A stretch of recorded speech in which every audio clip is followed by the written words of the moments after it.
Welcome. If you enjoy this type of content, then subscribe and hit the bell icon so you never miss out on any of our latest and greatest uploads. Hollywood obituaries are always tinged with sadness, but few have been as uniquely devastating to the public as Heath Ledgers, who was found dead in his New York City apartment on January 22, 2008 of accidental overdose. Was just 29 when he passed, and the world was his proverbial oyster. Not only was he a new parent to his daughter Matilda with Brokeback Mountain co-star Michelle Williams, but he was also at the top of his career, turning in celebrated performances in films like Brokeback Mountain and The Dark Knight. The days, months, and years that have followed Ledger's passing have brought many aspects of his life to public light as friends and family try to help fans understand the circumstances of his personal life, which led to his untimely death. So here's what we've learned about the talented Australian actor since he left this world far too soon. Ledger had a confusing relationship with Mary Kate Olsen. Ledger's body was initially discovered by a massage therapist named Diana Wolozin, who'd been scheduled to come to his apartment that afternoon for a routine visit.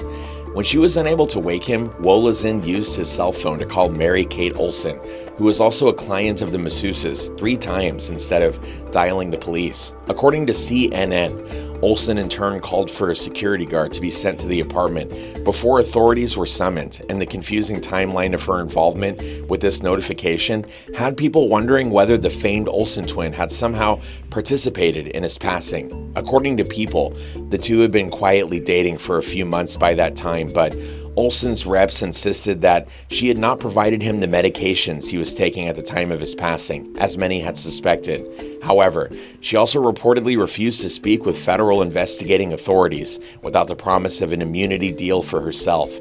So a cloud of confusion continued to linger over Olsen's head for years as a result. Heath Ledger locked himself up in a hotel room for a month and maintained a diary to prepare for the role of the Joker in The Dark Knight. Actor Heath Ledger's death, due to an accidental overdose, forever cast a shadow on the film The Dark Knight, in which Ledger played the Joker opposite Christian Bale's Batman. Rumors at the time suggested that playing the iconic villain had affected the actor. But this was dispelled in a recent documentary about the actor, which involved several of his family members. He was having fun. He wasn't depressed about the Joker, his sister said. However, the lengths to which he went to play the character have been well documented. Ledger said in a New York Times interview that playing the Joker was physically and mentally draining. It also affected his already troubled sleep, with the actor saying that he could manage just around 2 hours of sleep on certain days. Ledger famously locked himself away in a hotel room and maintained a diary to prepare for the role, he told Empire in a 2007 interview. It's a combination of reading all the comic books I could that were relevant to the script and then just closing my eyes and meditating on it. I sat around in a hotel room in London for about a month, locked myself away, formed a little diary, and experimented with voices. It was important to try to find a somewhat iconic voice and laugh. I ended up landing more in the realm of a psychopath, someone with very little to no conscience toward his acts. He's just an absolute sociopath, a cold-blooded, mass-murdering clown. A documentary featuring Ledger's father, Kim, shed some light on the notes the actor made in his diary. Glimpses of the little journal showed images of hyenas, pictures of the character Alex DeLarge from the film A Clockwork Orange, and also handwritten dialogue.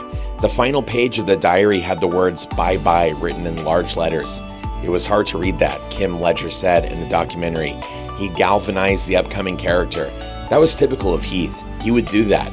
He liked to dive into his characters, but this time he really took it up a notch, Ledger's father added. Director Christopher Nolan said in an interview that Ledger studied ventriloquist dummies for the role, as they terrified him. He also workshopped various versions of the Joker's voice and laugh.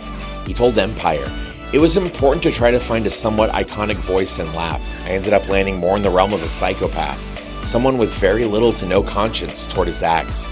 The Dark Knight grossed over $1 billion at the box office, and Ledger won a Best Supporting Actor Oscar posthumously. The role has since been played on film by the Oscar winners Jared Leto and Joaquin Phoenix. And with that, we've reached the end of this video, all about Heath Ledger's death, the downfall and secrets revealed. If you enjoyed it and you found it helpful, don't forget to leave a like and subscribe for more content just like this. Thanks for watching, and we'll see you again in the next one.